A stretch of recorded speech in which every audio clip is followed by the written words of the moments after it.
Pemirsa, bencana banjir dan tanah longsor yang menerjang wilayah Petung Kriono, Pekalongan, Jawa Tengah memakan korban jiwa.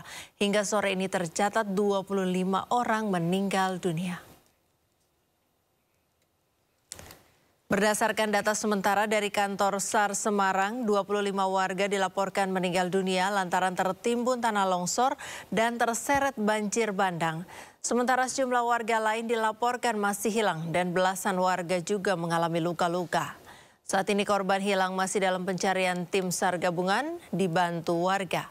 Pencarian dilakukan di kawasan yang diterjang banjir bandang.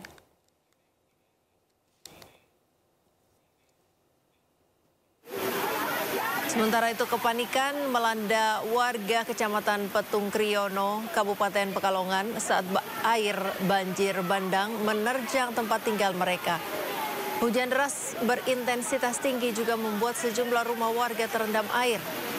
Sejumlah barang-barang yang ada di dalam rumah ikut hanyut terbawa arus banjir dan terendam. Banjir bandang terjadi pada Senin sore disusul bencana tanah longsor usai hujan deras berintensitas tinggi melanda kawasan tersebut.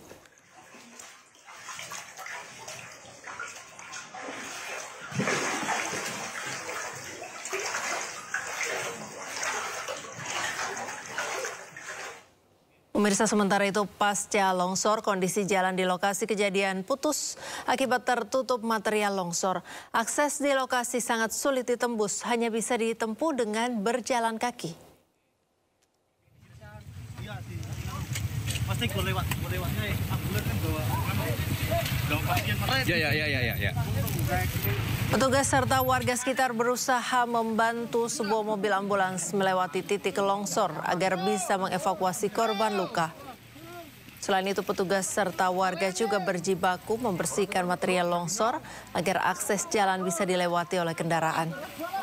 Dari kejadian ini, desa paling berat terdampak adalah Desa Kasimpar, Kecamatan Petung Kriono. Selain itu, warga khawatir akan ada longsor susulan karena saat ini masih hujan deras di wilayah pegunungan Pekalongan Selatan.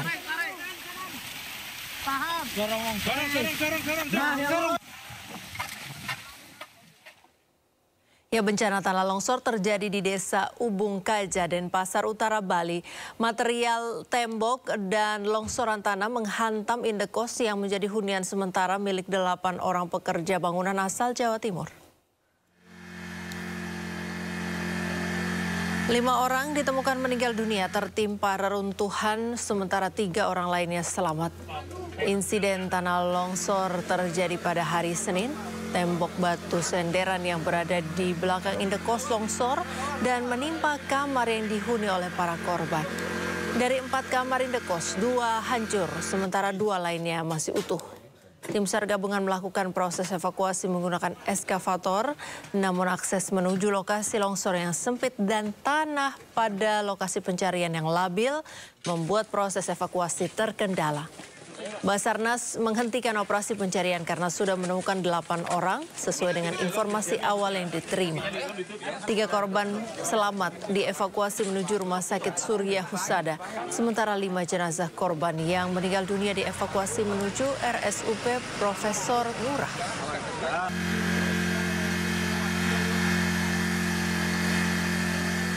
Untuk mengetahui informasi mengenai cuaca ekstrem yang sedang kita hadapi dan perakiraan cuaca seminggu ke depan, sudah bergabung bersama kami Kepala Badan Meteorologi, Klimatologi, dan Geofisika Dwi Korita Karnawati. Selamat sore Ibu Dwi.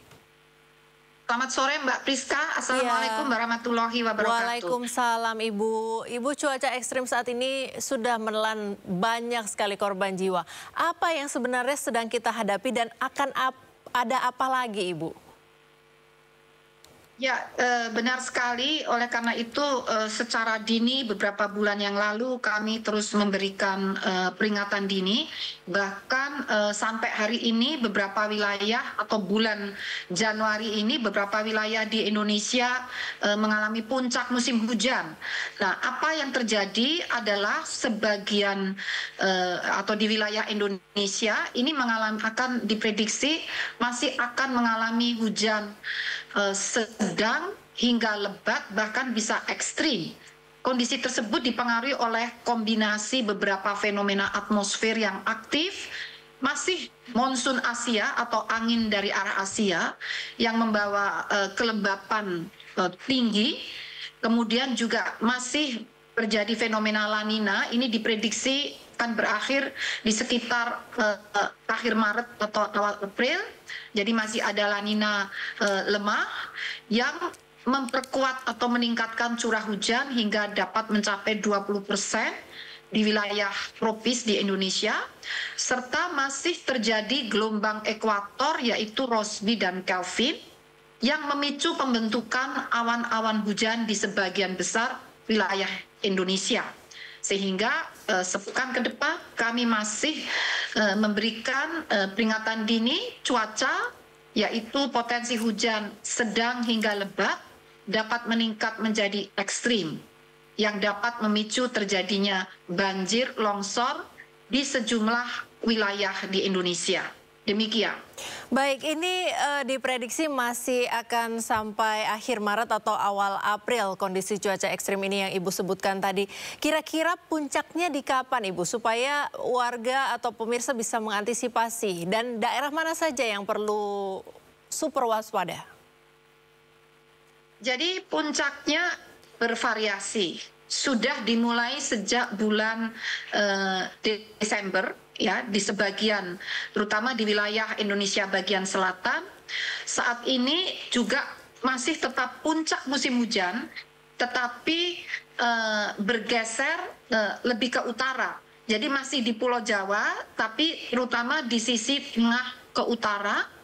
Kemudian juga masih perlu diwaspadai Bali, Nusa Tenggara, sebagian Kalimantan, Sulawesi, Maluku, dan Papua, karena masih berpotensi menimbulkan bencana hidrometeorologi akibat hujan sedang hingga lebat, bahkan bisa ekstrim.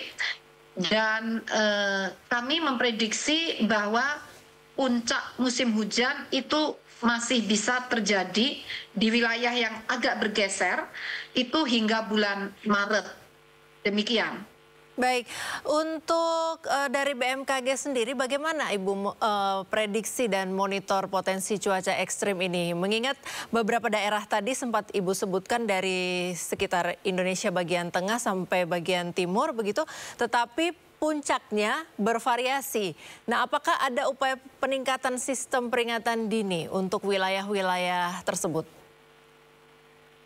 Benar, jadi peringatan dini atau monitoring ya diawali dari observasi dan monitoring, terus kami tingkatkan ini, kami terus menjaga performa peralatan-peralatan dan juga melakukan penambahan, antara lain ada tambahan radar ya, kemudian juga pemodelan dari perakiraan untuk cuaca ini juga kami tingkatkan resolusinya, dan kami menggunakan superkomputer atau high performance computer. Kemudian juga frekuensi memberikan peringatan dini ini juga ditingkatkan ya, sewaktu-waktu bisa dilakukan. Tidak hanya melalui aplikasi mobile phone, kami juga bekerja sama dengan Komdigi, Kementerian Komunikasi dan Digital.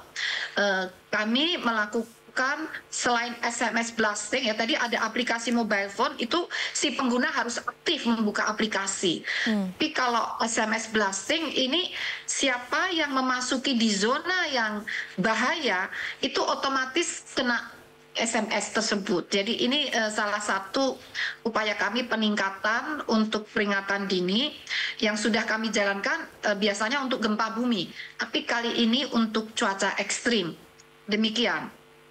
Baik, kita tahan dulu sejenak Ibu, kita akan pantau informasi berikut ini. Sejumlah wilayah di Indonesia terendam banjir akibat hujan deras seperti di Kabupaten Semarang dan juga Brebes, Jawa Tengah.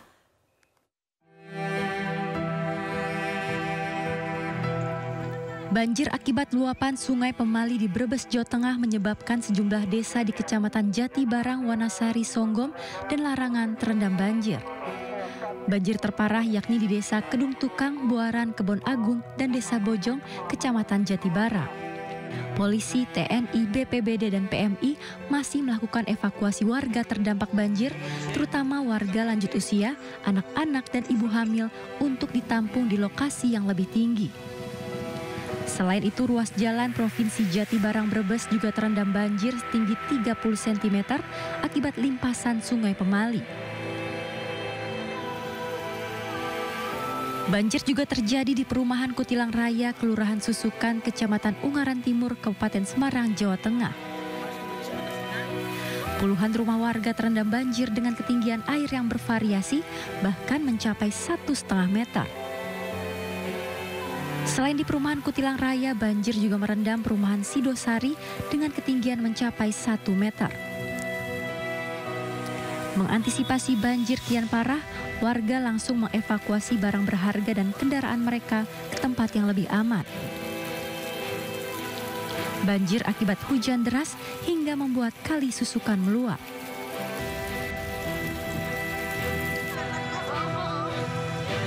Sementara itu, warga dan pegawai Pemda Kabupaten Pringsewu, Lampung terpaksa beraktivitas di genangan air. Mereka harus melewati air setinggi 40 cm untuk menuju tempat kerja. Banjir juga merendam 200 hektar lahan sawah yang baru sebulan ditanami padi. Banjir terjadi akibat luapan Sungai Wai Bulog yang membawa kiriman air dari Sungai Wai 5 Pesawaran. Tim kontributor iNews melaporkan. Ya, masih bersama kami di Sindo Sore pemirsa, masih dengan Ibu Dwi Korita, Kepala BMKG. Ibu Dwi, ini tadi ada banyak daerah yang sudah dilanda banjir dan masih akan bisa jadi sampai Maret atau awal April bahkan. Nah, apakah warga yang tinggal di perbukitan perlu mengantisipasi misalnya mengungsi ke tempat yang lebih aman, menghindari longsor, atau justru warga di tempat yang rendah, yang rawan terkena banjir? Kalau banjir, yang rawan itu adalah warga yang berada di bantaran sungai. Nah, bantaran sungai ini baik di tempat yang rendah, bisa juga tempat yang miring, tidak begitu rendah. Tapi prinsipnya ada di samping kanan kiri sungai. Itu harus waspada. Caranya waspada bagaimana? Itu kan pertanyaannya. Kalau sudah awan gelap, ya awan gelap, meskipun tidak turun hujan, tapi terjadi awan gelap, apalagi di daerah hulu. Di daerah hulu tuh kalau gunung itu naik ke atas, itu sudah gelap. Mohon segera menyingkir dari bantaran sungai, mencari tempat yang jauh dari bantaran sungai atau yang lebih tinggi. Intinya jangan berada di lembah atau bantaran sungai. Kenapa? Karena bisa saja di situ tidak ada hujan, tapi hujannya dari hulu.